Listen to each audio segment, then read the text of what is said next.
Welcome to the Golden State Media Concepts Travel Podcast, the show that gives you advice on everything travel. We explore places you've always wanted to go, as well as giving tips for traveling in those places. We'll give you advice on the best sites for travel tips, information, and discounts. Join us as we travel the world, explore cultures, and meet new people. The Golden State Media Concepts Travel Podcast has got you covered.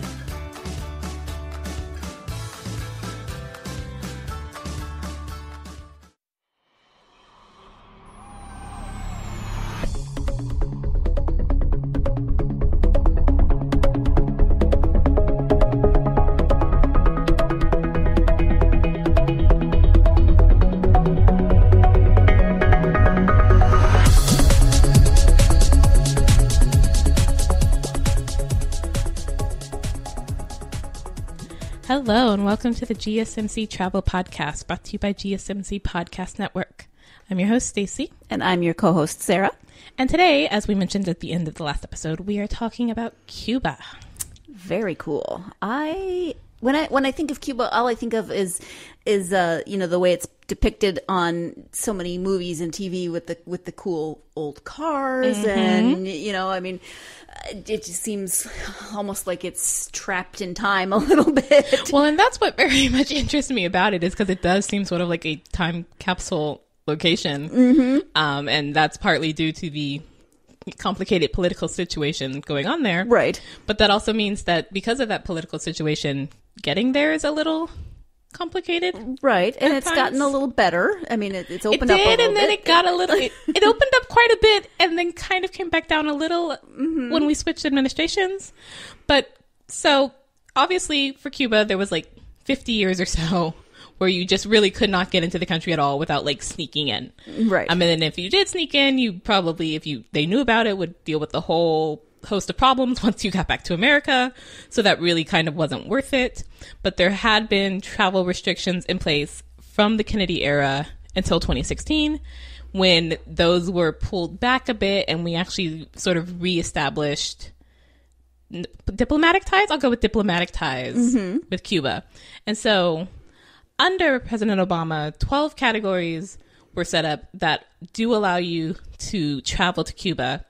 And these are, it almost sounds, when you hear them, it almost sounds like they cover everything, but they don't. They don't. I'm sure they don't. So the 12 categories are family visits, official business of the U.S. government, foreign governments, and certain intergovernmental organizations, journalistic activity, I cannot talk today. My brain's left back in the old cars.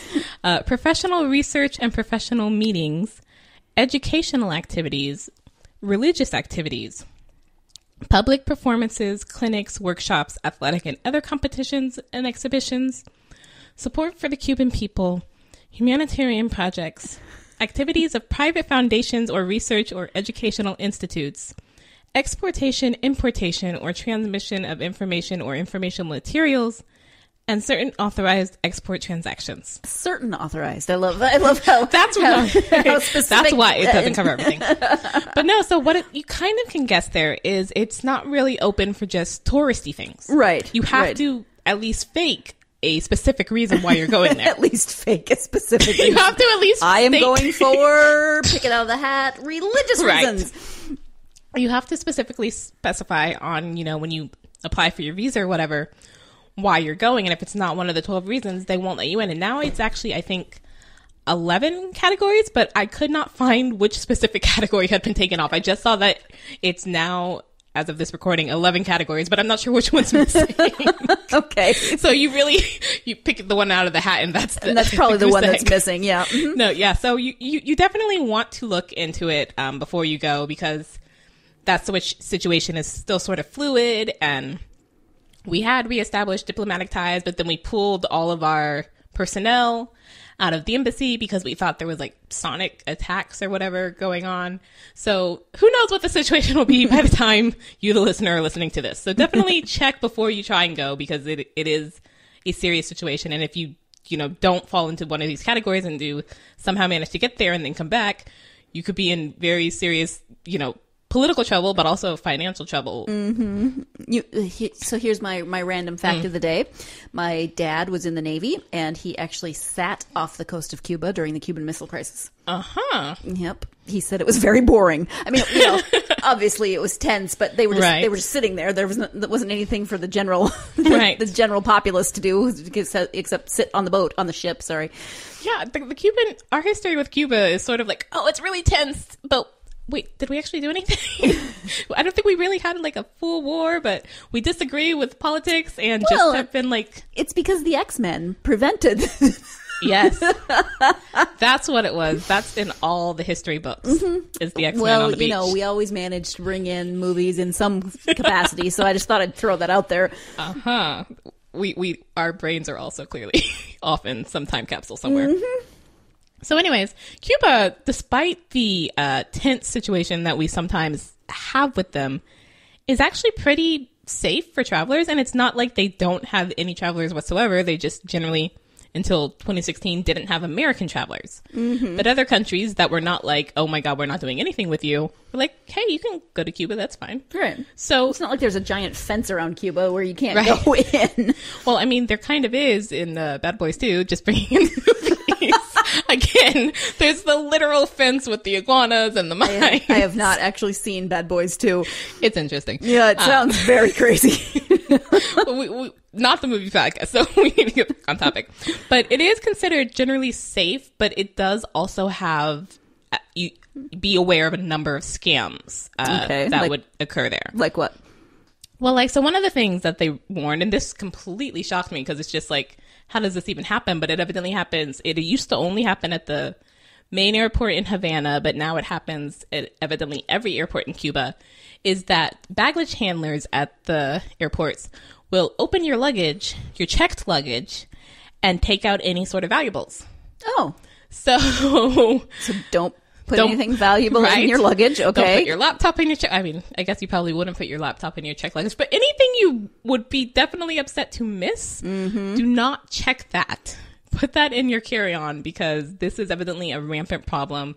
There's also a lot of scams involving sort of things you can take back. So like one of the things that for some people, and I don't smoke, so I don't care about this at all, but Cuban cigars was sort of a delicacy. Can you say delicacy about cigars? Luxury item, maybe? Luxury item. Let's go with that, because delicacy sounds like oysters, and that's a whole other thing.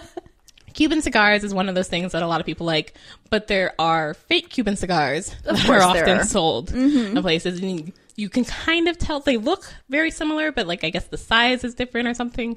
So just, be aware that if you're buying things, just be sure to check and make sure that's a legitimate thing, and also be aware that, even though you're generally safe, there might still be people like pickpockets, what have you. So I mean, that's pretty much a tip for anywhere. I mean, it is. Be aware of your surroundings. Make sure you've got you're not just letting your wallet hang out of your back pocket.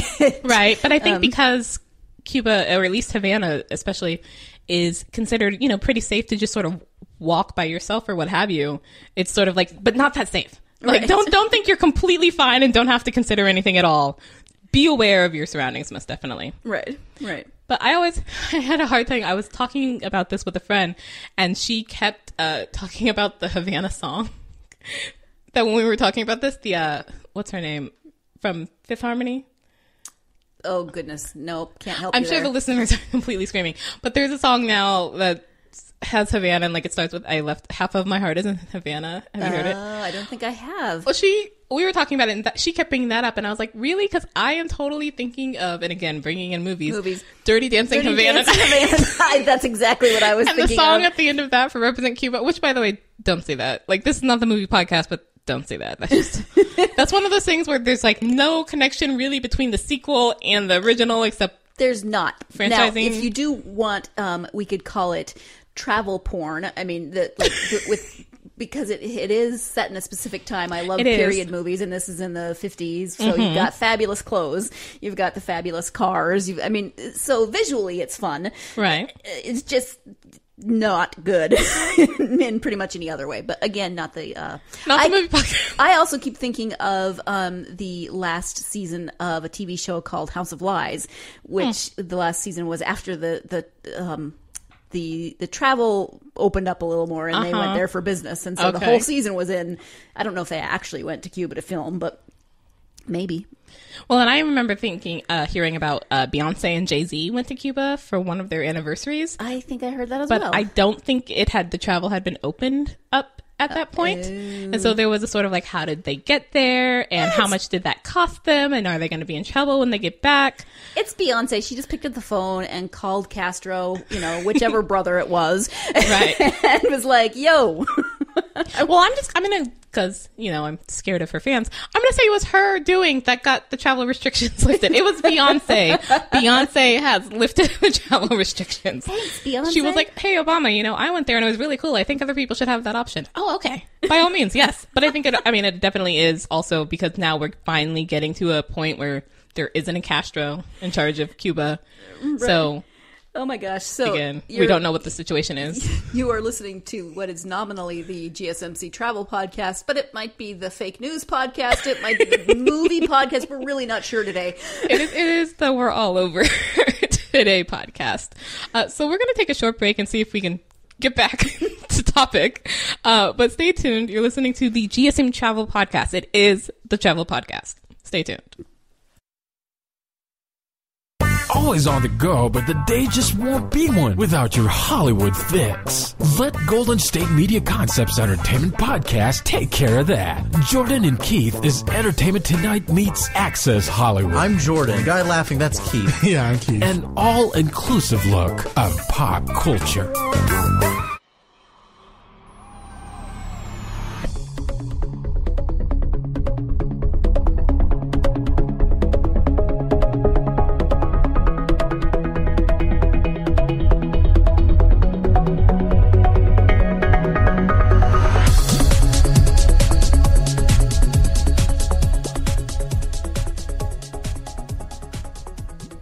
Welcome back. You're listening to the GSMC Travel Podcast. We will hopefully stay on topic this time.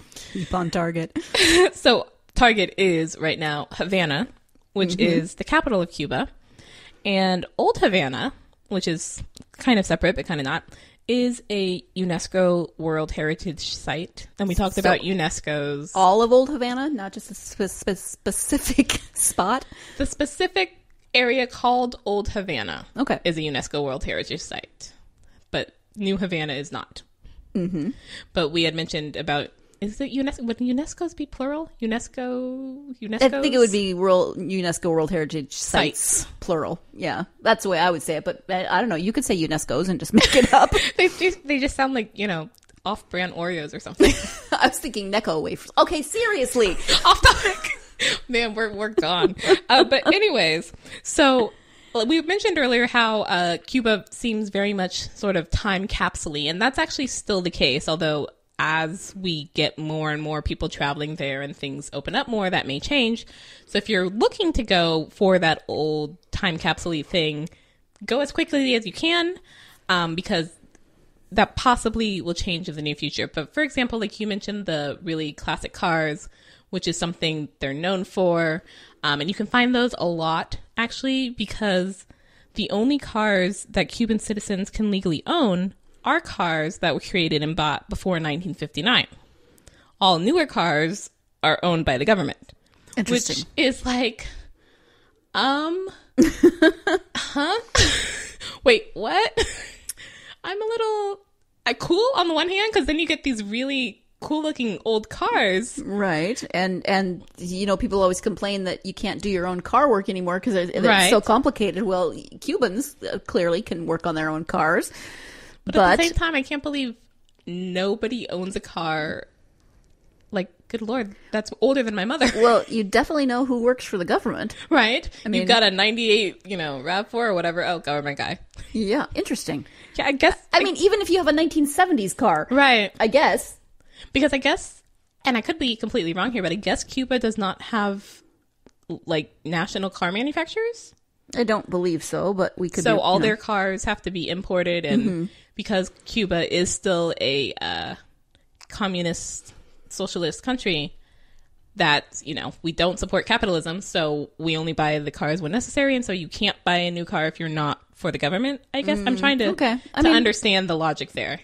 I guess that makes sense in a strange sort of, you know, political system that I don't necessarily understand. Yeah, definitely kind of way. Don't understand. But it's just like, why, you know, clearly at some point I'm sure the government cars had to like break down or not be worth it anymore, and we're going to upgrade. What did you do with the, like, you know, 1968 whatever? Do you just scrap metal it, or you don't give it to the Cuban citizens? So oh, well, yeah, I don't know. That so many questions, really, and so many people that we don't have to ask. Yes, sorry, but anyways, we could if we went there. We should. That's why we should go just that's to educational. That falls under the 12 categories. And educational about why you can't own a car. I want to know what happens to the cars that are older than or newer than 1959. This is educational and support for the Cuban people to own the not as nice newer cars. Seriously, just keep your old nice. Those are some really. Like, again, and I know it's always the very typical to say, oh, they don't make things like they used to, but they really don't make cars like they used to. But then that begs the question of, again, you know, how do you get parts? You make your own? I guess. Yeah. Oh, man. So many questions now. Duct tape, chewing gum, WD-40. Or you just, you make it shine really nice and then have it be pulled by a horse. What was that from? There was something that did that, and I think it was probably a movie, and now I'm completely blanking on what it was, where it was like, the car looks really nice, but won't run. So. And we're just going to pull it with a horse. Okay. Isn't that what cars are for? Isn't that how you use them? Horseless carriage, but we're really actually going to add a horse to my horseless carriage? Carriage pulled by a horse. Oh, man. Silly. I swear we're not drinking. But anyways, so one of the things that I'd be interested in, besides my whole, let me pretend I've traveled back in time to the 50s, 60s, what have you, is that for most people when they travel to Cuba just in general, but to Havana specifically, don't really stay in hotels. And I'm not actually sure there's that many hotels or hotels at all. But they tend to stay in these things called Casa Particular.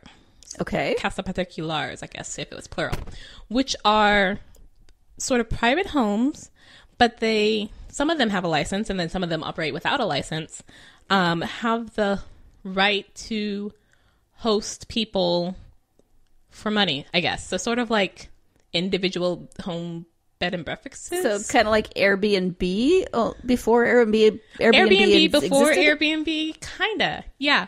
But like you do generally get your meals there, and you can tell just immediately whether or not it's got a legal license, because the license is very particular looking. It's blue and white, and you could tell just from the street, okay, that one totally can bring me in. That guy that's saying, hey, come stay here, probably not, because I don't see a license on his door. So it's allowed. Again, I don't understand communist countries, period, where it's like you're communist, but you have private industry and markets and people earn money. Yeah, I forgot everything that I supposedly learned about communism in school. We went over it just to know that it happened, and we had the Cold War, and then moved on. And then they made you read Animal Farm, and yeah. Actually, no. Really? Yeah, I did not read Animal Farm until like a year ago. Oh, wow. What is education coming to? You should know more about communism. It's only been a year since you read Animal Farm. That didn't make sense either. And Animal Farm is a critique. We're so off topic. Yeah. But anyways, so Casa Particulars, because they're, private homes where you're staying with the family and sort of probably in the best of them feeling like part of the family, it sort of really does allow you to feel like you've been transported to this other world, and you're not just a tourist, which if you are an American citizen, couldn't be anyways, because that's not one of the categories. And so you're there almost like you've stepped back in time. And I'm living in this old Cuban house, and traveling in old Cuban cars and going to Old Havana, and just like, what year is it? I don't even know. And I think actually even for that, you can't use your cell phone in most places. That there's a lot of places that definitely don't have Wi-Fi. Sure. And also a good number of places I think don't even have cell phone coverage. So you really do feel like, I think I've stepped through a wormhole almost. Like, I don't know what year I'm in anymore. Yes. But this makes it a really good romantic destination. I was just reading about romantic destinations, actually. And somehow this always comes up in these episodes with me and my imaginary lovers. Do you have an imaginary Cuban lover now? I don't. Maybe I'll just have to take my imaginary Quebecois lover and go to Cuba. He can get in easy. I don't think Canada has the problem we have with Cuba. So maybe he's Not your Italian lover, it's the Quebecois that you're taking? He's closer. Oh man, we're so silly today.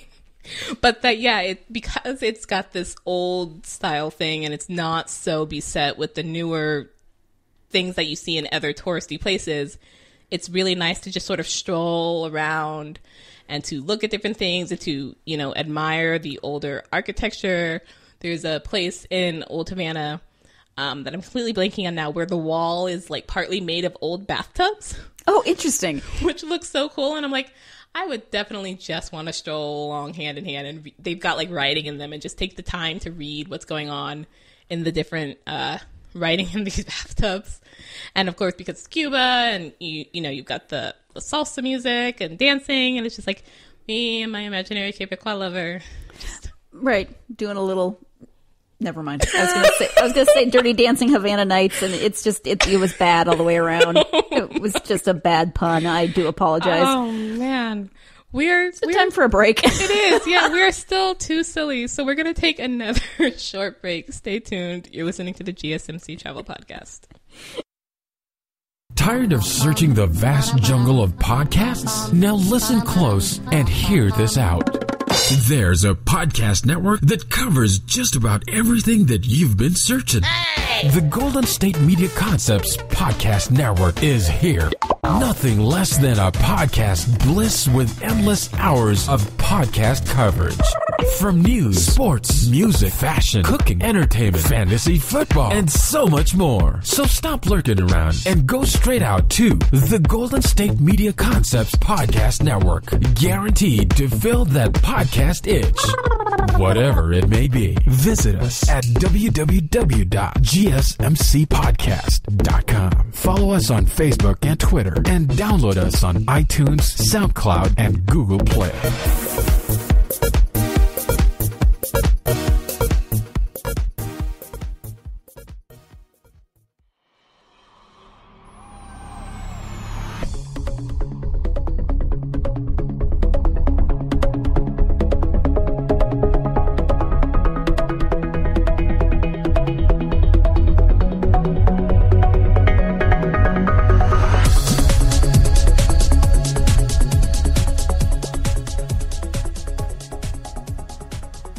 Welcome back to the GSMC Travel Podcast. Our tip for today, which is not as silly as we've been, our tip for today is not to be so silly. Especially while traveling.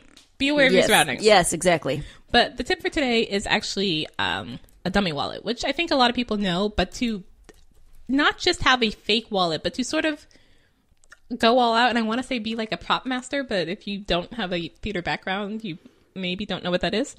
So actually make it look like a real wallet. So they suggest having a cheap second wallet that's filled with about $20 or so in local currency with an old driver's license, some receipts, and an expired credit card. So it doesn't just look like, oh, hey, person who's holding me up, here's a fake wallet. But that, the person, it would have to sort of stop and look at it before they realize, oh, wait, this isn't real. At least they got $20 in local currency out of it.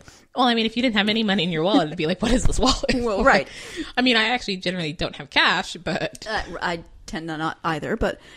To at least have, more than just money. Or to just have an empty wallet. Exactly. That's obviously not got anything in it. Right. To make it hard to tell that this is a dummy wallet until you stop and look at it. And hopefully your person, whoever's trying to take your wallet, is not going to do that right where they're there. That they'd probably, want to take it and go and wouldn't take the time to realize, oh, hey, this is fake until they're gone and not, in danger to you. Right. And our site for today is cubacandela.com. Okay. So on the previous episode, I did mention that the FTLO Travel does have a group tour coming up, I think later this year, to Cuba. But Cuba Candela is actually just all about Cuba. It's not like FTL where it's to different places. Cuba Candela is specifically for Cuba. And part of that is because of the whole situation that, again, we've talked about, it can be complicated to figure out how to get in and make sure you're legally allowed to get in, and that it can be helpful to use a site who does just sort of do this as a business, because they create these trips to match one of those categories. I do like the fact that when you open it up, the first thing you see on their homepage is fact. Travel to Cuba is safe and legal. So, did you not know that? In case you weren't aware. Well, you may not. In case you weren't aware that the travel restrictions had been changed and then changed again. Yes. Yeah, you might be confused as to whether can we or can we not. Well, and I think it's also helpful because if you go to a lot of different sites that just do travel in general and type in Cuba, they will have a little banner that says, warning, travel is restricted to Cuba. Yes, because absolutely. it actually still also is. So it's Both are safe true. and legal and restricted. Exactly, which is why I think a site like this is extremely helpful, because trying to wade through and figure out exactly what you need to do, how to go, it's got to be really confusing. Yes, although to definitely double check, because if somehow the site or the company that you're using did not sort of, cross their T's and dot all their I's, right, that's on you. The government will punish you for that if you end up somehow thought you were legally traveling and ended up not legally traveling. So just double check. Yeah, or don't use just any website that because it says it can get you to Cuba. Not even ones that we suggested. Definitely double check everything we say, because we're really silly. But this site specializes in personally curated trips to Cuba. So if you know specifically what you want to go for, or if you want to go for something that's not necessarily what other people want to go for, this site will sort of help create that trip specifically to your wants. So like some of the things they offer are cultural immersions, nature escapes, trips to El Museo de Bellas Artes, which is actually 2 buildings, one with Cuban art and one with international art, rum tasting, a local baseball game, because that's evidently a big thing in Cuba is baseball. Mm-hmm. I'm not a sports person. So. A lot of baseball players come out of Cuba. I'll take your word for it, because I don't watch baseball. Also private cigar rolling and a trip to the Hemingway house. There's also yoga and cultural retreats. Yes. Which I find fascinating. I mean, I don't know why, but when I think Cuba, I don't immediately think yoga. But I mean, it'd probably be a really beautiful location to do yoga. Oh, absolutely. The pictures are amazing. But I like the fact that you can sort of have this personalized to you, because there's some of those things, like obviously the baseball game and the private cigar rolling, where I'm like, so I get why that would definitely appeal to some people coming to Cuba, but it doesn't appeal to me. Right. That's why you need a personally curated trip. Exactly. Makes sense. The yoga and cultural retreat sounds pretty cool. I'm definitely up for cultural immersion. I'd kind of be interested to see the Hemingway house. Yeah. That's just sort of, like, okay. And they've tried to keep it, how it was when did he leave or did he die in Cuba? That's an excellent question. I am not sure. I just picture him drinking all the time. Right? And now I'm thinking of, I can't remember what the Johnny Depp movie is where he's the reporter in Cuba and he's just drinking all the time. Yeah. Everything comes back to movies on the travel podcast. Unfortunately, we can't remember what we're talking about half the time. That also true, yes. But there is more to Cuba than just rum. Although, if you do like rum, there is the rum tasting from Cuba Candela. Watch that movie with Johnny Depp, you might not think there is more than just... There is! Is it the Rum Diaries? Oh, yeah. Yeah, I think that's it. Something like that. Definitely has rum in the title, and we still somehow took a moment. But they also, I think, you can organize a sort of drive around in one of those really awesome old cars that they have in Cuba. And I believe, even for these, you also can stay in a casa particular. So if you're worried that, like, oh, I'm going through this company and it's going to be sort of removed and sterilized, that no, they're definitely trying to get you as involved in the culture as you want to be, especially because that's possibly the category they said you're traveling under. Okay, this is completely off the topic of what you were just saying, but I was looking up Hemingway in Cuba, and here are 10, I'm not going to read you all 10 facts about Cuba and Hemingway, but number 1 is fascinating. Hemingway was the only American civilian with permission to conduct patrols off the coast of Cuba. This is on the internet, so obviously it's true. But okay, just that's a side note. This is on the internet, so take it with a grain of salt. He was hunting German submarines in his fishing boat using direction-finding equipment, a machine gun, and hand grenades. I hope that's true. I feel this is into his sort of later crazier drunken times, maybe? Maybe. Wait, didn't he also write Old Man in the Sea based off of Cuban someone? Or the character's Cuban? I hated that book, so I don't remember it much. I wasn't a fan in school of it either, but I thought I remembered that the character's name was at least sort of Spanish, which completely threw me off when then I saw that a movie version of that was made with Spencer Tracy. And I'm like... I mean, there is the Ernest Hemingway International Bill Fishing Tournament, which was started by Hemingway and is one of the oldest fishing tournaments in the world. And he met Fidel Castro at that fishing tournament. Huh. So, I mean, obviously fishing in Cuba, there's definite... Yes. Oh, wait, here we go. Never mind. I thought I saw something interesting, but then when I read it, it had nothing to do with what we were just talking about. Yep. I think we've Don't mind me. Maybe reached our silly quota for the day. And this might just completely devolve if we continue. So we're going to end here for today. Please tune in next time. We'll try not to be as silly. Yeah, please don't hold this against us. This was just... I'm going to somehow say it's Beyonce. I don't know why. Somehow I cannot match Beyonce and therefore must be silly. Everything comes back to Beyonce. Of course.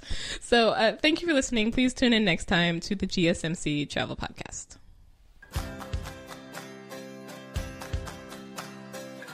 You've been listening to the Golden State Media Concepts Travel Podcast, part of the GSMC Podcast Network. You can find this show and others like it at www.gsmcpodcast.com. Download our podcasts on iTunes, Stitcher, SoundCloud, Google Play, or anywhere you find podcasts. Just type in GSMC to find all of our shows from the GSMC Podcast Network. From travel to health and wellness to entertainment and life and happiness to sex and relationships. You can also follow us on Twitter and Facebook. Thank you, and we hope you have enjoyed today's episode of the Golden State Media Concepts Travel Podcast.